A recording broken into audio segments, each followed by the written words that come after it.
You are now listening to the Hot Take Hotbox. You are now listening to the Hot Take Hotbox. You are now listening to the Hot Take Hotbox. Ladies and gentlemen, welcome to the Hot Take Hotbox. My name is Matt McSweeney. I am joined by two very special guests. I am joined by, as always, Ty Capone, the resident, LA Dodger, just a level-headed man, supposedly. And I'm also joined by my boy J-Pav, who was sitting, about 15 rows off the field last night to watch our Philadelphia Phillies close out the scummy Atlanta Braves at Citizens Bank Park. It is a celebration Monday, ladies and gentlemen. It is, we did it again. We had the best team in baseball, supposedly, come to Philadelphia, and we absolutely clapped their cheeks. Now we move on to play the Arizona Diamondbacks. Things are playing out very similar to last year, it seems, and we're playing a team who is also a wild card again, and we are going to clap their cheeks as well, in my humble opinion. But boys, how you feeling, Ty? First, what was it like watching my Philadelphia Phillies take care of business last night? Pretty good. It was really good to see Orlando Arcia, the most random player that you can pick out of the league, to try to be clown of the week, if you will, because he just he's turning his back. He's like doing little kid motions to fans, and Acuna has to be like, "Yo, bro, fucking stop! We're losing the game. Like, we're about to go home. Stop trying to troll fans. We're the ones are getting trolled." That was awesome to see. And, just seeing the Braves, I think they're the only team in MLB history to win 100 games back-to-back seasons and get knocked out by the same team. So, hey, they're making history, right? Everyone said Acuna stealing all these bases in the 40-40 club. So, more history to be made for the ATL Braves. And J-Pav, how did you feel last night? I saw a couple of your videos. You seemed like you were having a great time. Yeah, it was definitely as electric as I think everyone wanted it to be with Strider being up there. I said before, I think they overplayed that whole silence and the I don't want the fans. Obviously, he was just fucking around, but but it was we weren't as it was just insane. No one ever stopped for one pitch. Arcia really actually got embarrassed more than anything. That guy. He got on base for a walk. They took him right out of the game, and It was embarrassing watching him turn around when he was on deck, and like everyone was talking shit, and he just turned around like he can't hear us. Buddy, we were the loudest as you could be. Like it was actually wild. There was no better place to be last night. That's for sure.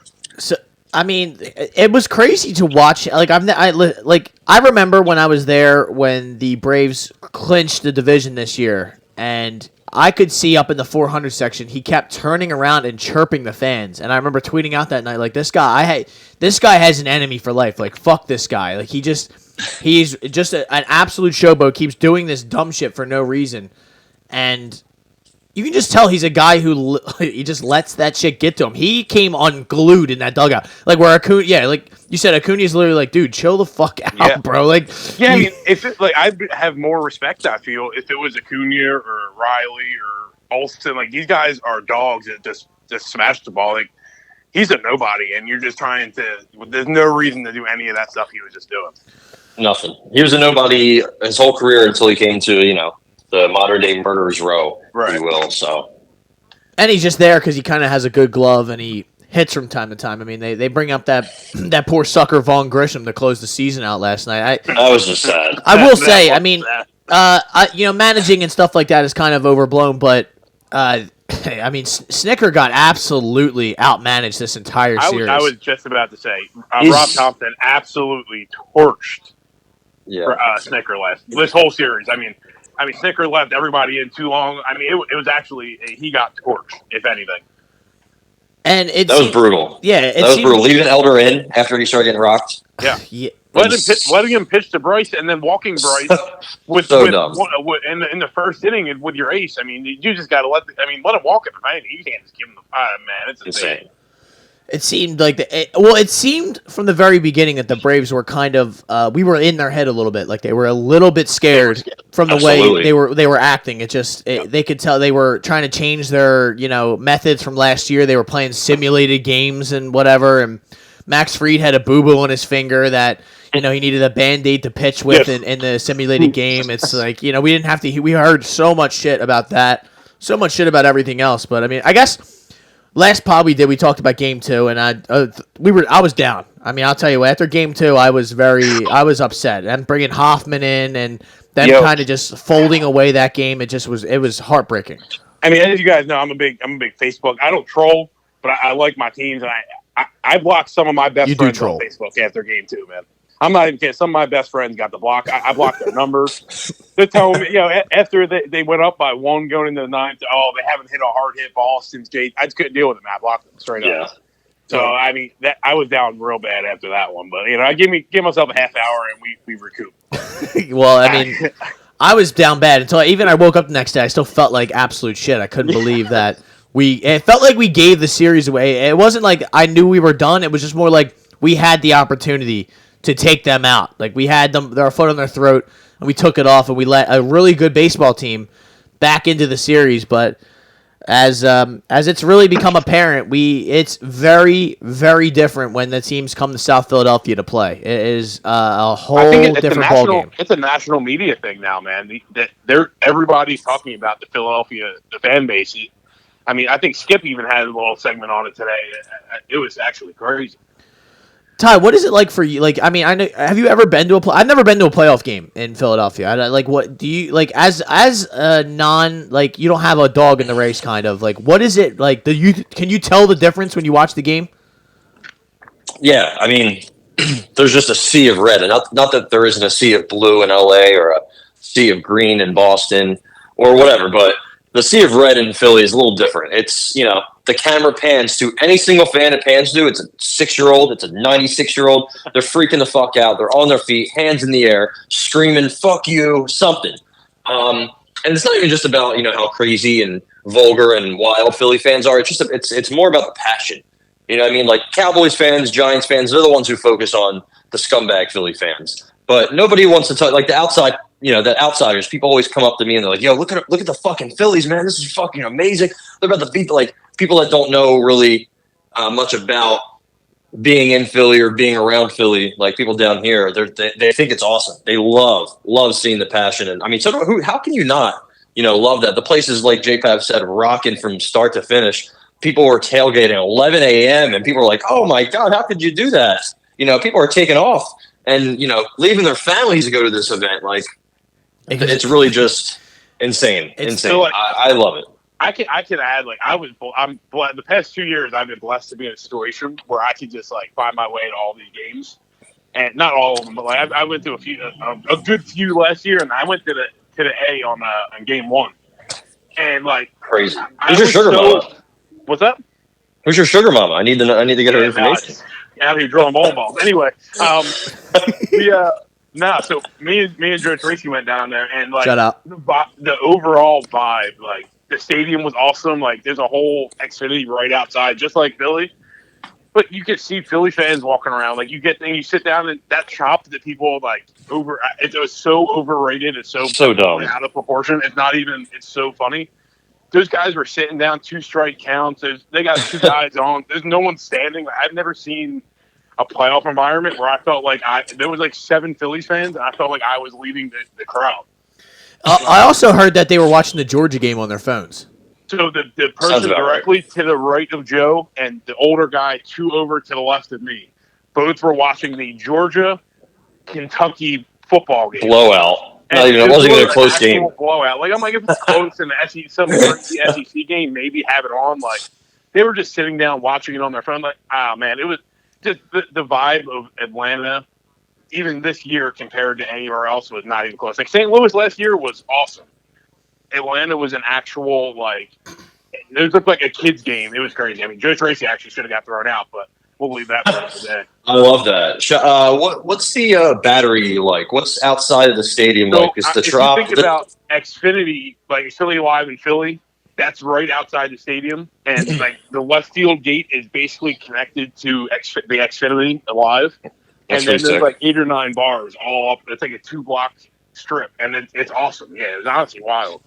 The Trop, they're gonna tear down and try to build something right back up, and I think their idea is to do something similar to that. Have a bunch of that shit. Was electric, but after we left the game, the line to get into the big Xfinity was, had to be a mile long. I don't know where all these people were, but yeah, it was crazy. Well, I hope they enjoy building that new set of bars out there in Tampa for those 12 people that decide to go to those games, and the absolute Amazon warehouse that they go watch baseball games in now. But maybe that'll. Tampa Bay Rays playing in St. Pete doesn't really, make all the sense. But the city of Tampa doesn't want them. So, and nobody wants to be in the city of Tampa. So, honestly, an example as far as fans wise, though, like to get off of that, like look at the Orioles, man. Those guys haven't had a playoff game in how long? They were out. Yeah. They were just as loud as probably we were, and they got their doors blown off, man. Like, there's just a difference. Like, yeah, there's definitely no excuse. Like, I can make all these excuses. There's transplants in Florida and this and that, but like. Milwaukee, same time. Minnesota, same time of the day. Everybody's packing that bitch out except for Tampa. So, yeah, pretty pathetic. So, Game 3, the Phils come out, and it's like, it is a raucous environment, obviously. It's a, 6 o'clock pitch? 5 o'clock? 6:05, 6:05. And, obviously, I'm fucking nervous as shit. I'm like, we have to go out there. But as the day went on, you realize we have Aaron Nola. I did not trust Aaron Nola. I will say ahead of time. I did not. I watched the man pitch all season long. He was very hit or miss.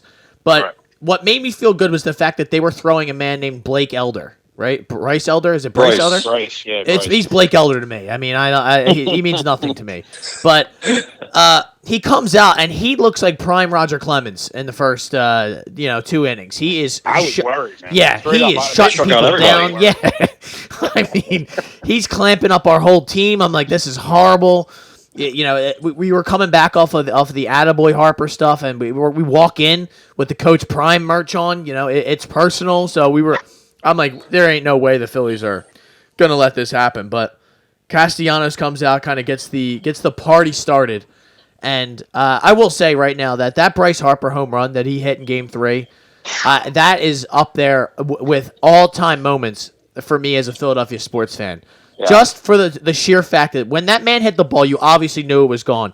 But before the camera panned out to the outfield, you just saw him standing there like a fucking superhero. He didn't move a muscle. No, he just stood there and watched. Like, you can tell, like, he is one of those guys that you just don't want to ruffle his feathers. You do not want to get him started because that's all he needs is a little extra bit of motivation. And he just took it to the nth degree. I mean, he's running around shortstop looking into that man's soul, and he wouldn't even look back at him the first time. And then he hit the home run the second time, and he looked right at him again, and you just saw Arcia. Like, it's... I guess we'll go through the whole game. But, I mean, they blow their doors off. Castellanos hits 2. Harper hits 2. Marsh hits 1. Who else hit another one? Was it Turner? JT hit 1. JT? Yeah, I think... JT hit a double. I know JT hit a double. Wait, I have it right here. Marsh, and then Turner hit another home run in that game. So talk about Turner. All the boys are getting hot, other than Schwarber and Bohm, pretty much. They're all. We got to do something about Bohm, man. Watch that guy. That was tough. And Stock. Last night too. I mean, somehow, man. It's those guys though. That's the good thing though is that we're doing so well, and some of our better guys have not even really made their mark on this playoffs yet. Stott really hasn't done much either. No, other than that, the grand slam, and Schwarber hit a double in Game 1. That's pretty much it. Bohm's had a here or there, but I mean, especially against Strider, you throw that guy that nasty slider. Bohm was waving at that thing in both games. Like JT also looked absolutely ridiculous at every pitch against Strider. Yeah, that man swung at every pitch. And that guy's really good though. So it's he's ridiculously good. He's pumping 101 and he's dropping that curveball in there, and it's like, oh, what are we supposed to do here? But yeah, I mean, I hate that that's the guy we had to see twice, but yeah, that's all right. Arcia going after the game and saying, like, oh, he wasn't supposed to hear that. And then those guys act like, that's how you know those guys are really fucking soft, is they're acting like sad when he said, oh, that's why we're not going to talk to the media or whatever. That's soft. But that's soft. It's not about talking to the media. When you come into the locker room yelling "Attaboy Harper," and there's hundreds of reporters in there, what do you think? Not one of them's going to go, yeah, did you hear what he said? Like, Yeah, that's a story. yeah. Right. that it wasn't like they were having a secret conversation in a room and the guy leaned his ear in and heard them talking about it. He fucking, that's like, you said it in front of people. Other people are going to tell other people about it. That's life, man. So it's not really anything about the reporters. He didn't say off the record, attaboy Harper. Like, that's not how that goes. But you could just tell though, the chinks in the armor were there. They were screwed. They were absolutely screwed. And it was 2-1. And I mean, the solace they had though was that they had Strider on the mound here in Game 4. It was like, well, we got our guy out there. We can maybe, make it happen. We can turn this thing around. I'll tell you what though, Ronald Acuna ain't no Bryce Harper, and he can win all the regular season awards and MVPs that he wants, and he can 40-70, and he can do all that shit. He came up big time short in this playoffs, man. Big time. Big time. I think he had one double, and everything else he walked or got out. Yeah. And he left, I think, right after the game last night. He just went right to the bus and said, nothing to say. He says, I got to go get on the bus. And that's the Yeah, funny thing was everyone else was like sitting in the locker room answering questions. You and your whole bum squad got to go hit that bus. Hop on that bus to Philly and get the fuck out of here. I will say one guy I want to give credit to, Austin Riley, man. That guy, I was terrified of that guy this entire series. He is a guy, that guy's a dog. He is a guy who came up clutch and played and did what he had to do to kind of keep his team in this series. I mean, he's the reason they pretty much won Game 2, and he's the reason they were even in this game, had a run, because, I mean, he hit that bomb. That was it, though. Like, the Braves showed no life. What do you guys think of the, I'll ask you, Ty, what do you think of the whole complaining that people are doing over the playoff format? Like, that's the reason that, people have like that. That's the reason why all these teams are losing and getting their doors blown off, is because they had to wait a week to play. Well, there's a lot of things Manfred does I don't like. I don't like how he eliminated game 163. I don't like some of the tiebreakers. I do not like the new format, but I'm not going to say that's any reason. Like, you're a professional athlete, the whole you just played 162 games. Like, there's no reason something like that should really have you behind the 8 ball. Shout out to the 8 ball, because like, that's just such a weak excuse. And like, I know you're seeing the top 5 winning teams in the league combined for one playoff victory, right? And they were lucky they got one. They almost all got shut out. So I don't know how you can like. Playoff baseball has always been high variance. Always. The San Francisco Giants, I always speak to how when they won their 3 rings, they had guys like Travis Ishikawa just fucking going Barry Bonds nuclear in the postseason. And you're like, well, I guess this is how it is. When the Dodgers played the Braves, fuck is his name? I'm struggling hard. He just owned us all Rosario? series. No, he was a righty, a big. Soler? No, when the Red Sox, he was in the Red Sox. I have no idea. I have no idea. I can bring it up, but random guys always go off, and I don't think you can say, oh, well, the extra day of rest or the little layoff. This is the reason we just couldn't wake up. It's not like you were playing a 9 a.m. college football game on a Saturday where you're like, all right, I'm struggling to get the team up. It's 3-3 at halftime. Well, it's a lot different. This is a lot different than that. So, I mean, like, I kind of agree. Not really agree. I kind of also don't like the format, but we're adults here. We don't need to be using these weak ass excuses for any of that. It was also Steve Pierce, by the way, who retired the next season. So that's how random the playoffs are. So I don't even know who. That's crazy. I don't even know who that is. That 3 guy, homers in like 4 games. Yeah, that guy might as well work for Amazon for all I know. He might. But, I guess I really, other than, Johan making that catch last night, unbelievable. Castellanos hitting those 2 home runs and then pointing to his son Liam, that must be crazy for both of them to watch your dad be hitting absolute nuclear cock missiles in the playoffs, and then just being able to share that with him, being down there on the field, watching him hit those is probably unbelievable. They take him to Xfinity last night. They're raising him up like Simba, and the place is going nuts. It's just an awesome. This team is such a likable, relatable squad. More than I can ever really remember being a Philly or Philadelphia sports fan. Because even when the '08 team was around, they were cool guys, but they didn't have guys where we were I can identify with that guy. Like we have guys like Garrett Stubbs, who's an absolute. He didn't touch the field other than to maybe warm a pitcher up, and he is an absolute booze bag, acting like he's the one who carried the team to a win. Like I love it. He's got the best job in sports, not even a backup QB. Because if a backup QB comes in, they immediately become scrutinized. That guy don't give a fuck what he's got to do. If he ever has to play, if he doesn't play good, oh well, bro. Yeah. CJT tomorrow for the next 4 days and then go back on. Like he's never going to play. He's not going to play one pitch in the offseason. And it's just it all starts with Bryce though. I mean, none of this is possible or happens without Bryce deciding to come here. And it was at the winter of 2019, and basically taking the city of Philadelphia and wrapping his arms around them, and us, doing the same. He loves this place. We love him back. He respects, he gives us any sort of credit that he possibly can. That how much he identifies with us. I mean, he plays like we would always want a Philadelphia athlete to play, like an absolute psychopath. Hard-nosed baseball. And it means as much to him. We booed him in his first season. He's like, well, I should be booed. I'm not playing well. He's done the right thing every single step of the way. And, I mean, it was really – I almost shit my pants last night when he's sitting there holding his elbow after that play in the 8th inning. I've never seen that place go silent, man. I'm yelling, get up! Get up! Come on! I can listen to his interview after game 3 and over again and get chills every single time. When he just kept – all he talked about was, people said he was pandering. That was the most insane interview, and just from the heart, literally from the heart of him, it was insane. It's truly amazing. So, I guess before we do get out of here, I didn't want to make this pod terribly long. I do want to talk about the NLCS matchup that we now have with the foes, the former foes of the LA Dodgers, the Arizona Diamondbacks, the Snakes.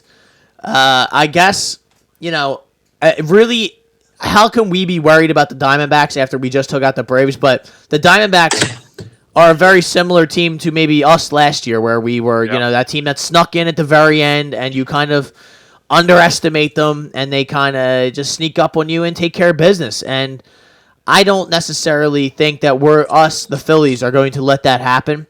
I don't think that the Diamondbacks have the firepower to really stick with us. So they have 2 good pitchers and then nothing pretty much after that. And they're going to have to dip into 3-4 starters in this series, where we probably, we definitely have Suarez. Suarez against their third pitcher is a mismatch no matter who they decide to throw. And I guess we might throw Walker or Sanchez, and you might get to see a Taiwan Walker spot start here. Oh man, I don't want to see that. Well, so you know what's crazy, man? Taiwan didn't leave the top step last night. Yeah, and I paid attention to That's it. awesome.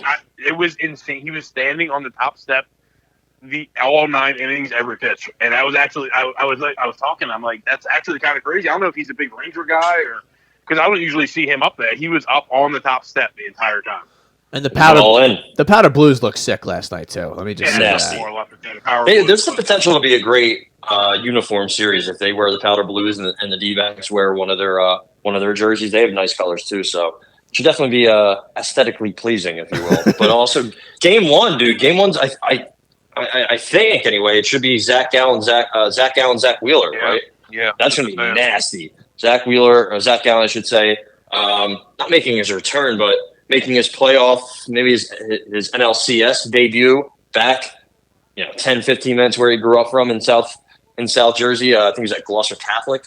No, Bishop. I think he was a Bishop guy. Bishop. Okay, he was at Bishop. Bishop Eustace. Yeah, the real baseball school. Yeah, the real. Right, isn't that where Ty? You guys were friends with him. Ty Mondale, right? Ty Mondale was a Gloucester Catholic guy. I was not friends with him. Oh, Jesus. Well, there you go. But that should be exciting. That should be fun. And, pretty much the Diamondbacks need that game. I know it sounds crazy, but after that, they go Merrill Kelly, probably Brandon Pfaadt. I don't think he's that great. He struggled all year, pretty much. I mean, his ERA, I think, was in the 5s, close to 6. But, I mean, against Freddie Freeman and Mookie Betts, he looked great the other day. But they always come up short in the playoffs. So, Tommy Henry, Ryan Nelson, Zach Davies, the guy who divorced his wife right after she got cancer. Jesus Christ. What do you got going on over there? Yeah, I know, right? She had to go on social media to ask for help. But I don't know. Shit. I do like their bullpen. Andrew Chafin, Kevin Ginkel. They have some arms, but like, you just got to get into that bullpen a little bit. Make them have like 1-2 bullpen games. I think they're cooked, man. I don't know how they're going to win this series. I do like their bats. Corbin Carroll is obviously kind of reminds me of Acuna, just smaller and a little bit less athletic, but he's a fireball. And White. Ketel Marte and White. Ketel Marte is hot. He can heat up at any minute. Geraldo Perdomo, he's been a thorn in my side literally all year. So is Christian Walker. Anytime Christian Walker goes to LA in Dodger Stadium, he looks like prime Barry Bonds. It's fucking absurd. Christian Walker, also a local guy, by the way. Did not know that. Did not know that. Well, I hate him. So, and then you got the younger brother of Yuli Gurriel, Lourdes Gurriel. He's hot. Gabriel Marino, they got him in a fleece of a trade. Alec Thomas, Tommy Pham, not great players. Tommy Pham lit us up in the DS. So they can definitely hit the ball a little bit, but beating guys up over fantasy football trades. So respect. I think the Phils got this in 5 or 6. I guess I wouldn't be surprised if the D-backs won, or at least we're competitive because they are young, they are hot. I just think that maybe beating the Dodgers the way they beat the Dodgers, sweeping them embarrassingly. I think they might be kind of on a high still. Meanwhile, the Phillies have been here last year. They went all the way last year, so I think that's going to play a part. Obviously, the experience, but again, you never know. Like Zach Gallen could go out there game 1, throw a shutout, but if he doesn't, they might be cooked. Of all the kind of starting pitchers, though, that Zach Gallen, I know he had a great season, but seems like a starter that you can get. Like he doesn't have overpowering stuff. He's a good pitcher, but he's not like a Spencer Strider level where he's pumping 100 by you the whole time. That's what I was just about to say. Honestly, I don't think we should fear really any big number one pitcher that's about to come in here because what we just did, we didn't embarrass Strider, but that guy had 80 pitches through 5 innings. Yeah. And we just, you just get they've done it all year. They're the best pitchers that come in here don't really shut these guys down. So that's why I just think Topper's going to be he's going to, if he pushes the right buttons. I just don't think it's going to be super super competitive toward the end of the games. I think our lineup's is going to shine through. Yeah, they might win one in Arizona. I don't think they're going to win one for one of the first 2 games, which is obviously what they absolutely need to do that. They're not good. They can't get swept here the first 2 and expect to go win 3 straight against this team. No, that's all. You're 100% right, and I think, like you said, I'm going to ask you guys for predictions. I'll give mine first. I think the Phillies win in 5, and I think it's pretty much. But the thing is, it's crazy. I think they win both at home. I don't see how one of those games, I would love to just predict a sweep. I really think we're just going to run through them, but I think that's kind of me being arrogant and being a Phillies fan. So I'm trying not to be that, but I'll give them one game out of courtesy. So I think Phillies win in 5. Yeah, I don't know do we have a day off where we can pitch Wheeler in Game 5?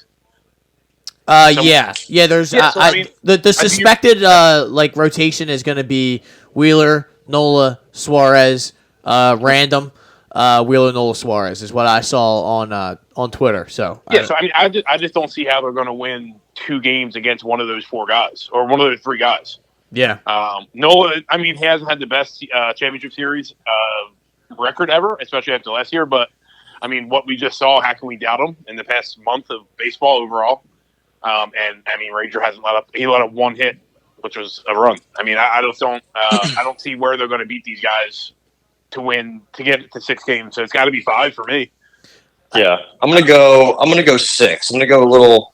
I just think the Diamondbacks are a little gritty. They're annoying. They do a lot of different things. They have Evan Longoria, who isn't great in this current form, but he's been here. He's been there. He's done that. He has a bunch of rings, or does have a bunch of rings. I think he has 1 actually with the Giants. And they just have a bunch of speed. Jake McCarthy, again, he's not a good hitter really. He just is there for speed. But Corbin Carroll, Christian Walker, Perdomo, even Thomas and Pham, they steal a lot of bases. They do a lot of just they're very they put pressure on you. They're very fundamental, and they play really well with the lead. So it's not gonna. I don't know if it's going to be tougher than they just beat the Braves, but especially back-to-back years. Last year they were right there with the Astros. So. It's just a different team, a different look, and I don't think they have too much familiarity with Arizona, but they are better. I think they match up better on paper, but the Dodgers match up better on paper than the Diamondbacks, and that didn't matter. So, it'll be honestly. I think it's gonna be a really good series. I think the ALCS is also gonna be an awesome series. Yeah. I think it's the lowest combined win totals in MLB history of the 4 remaining teams in the playoffs. I think each team has 90, except the Diamondbacks who had 84. So, yeah, the heavy hitters, 100-win teams, the teams with the big payrolls, they're not there. So that should kind of be fun and, refreshing. I mean, I really do want to see Corbin. I wish Corbin Carroll wasn't playing against the Phillies. I want to see that guy. Yeah, he's amazing. So, but I mean, I'm going to be definitely scared every time he steps to the plate. But yeah, man, I mean, that's one of the guys I just really want to see play well, but not too well. Series and on the it'll be low. I know Matt will be a disaster on that. We need to go out and win game 1 for sure. That's for sure. Yeah. What the odds are for this? I would be curious what the odds are. I really just hope they're able to I mean, the scary part about Corbin Carroll is he can turn a single into almost a triple at any given, or a double into inside the park. He's so fucking fast that what he does is terrifying. So, boys, I'm excited. I can't wait. I mean, I might even drop another pod on Monday just to drive home how excited I am and how giddy I am to get back out there at the ballpark and just watch our Phillies. I need a stress-free couple days. I mean, my Steelers are off this weekend, so I got nothing going for me. When Craig was in the game last night, I probably could have sat down and been just fine and not spoke to anybody. So I need a couple stress-free days here to clear my head. Yep. Nice, relaxing, and easy keel. So, yeah. Ladies and gentlemen, this has been the Hot Take Hot Box. We will have another episode later on this week. We should have another episode coming up today. We got a Shoulder Strikes MMA podcast coming up soon. So, enjoy. And as always, JPav's going to give you some words of advice on the way out of here. JPav? Go Birds. Honestly, 6-0.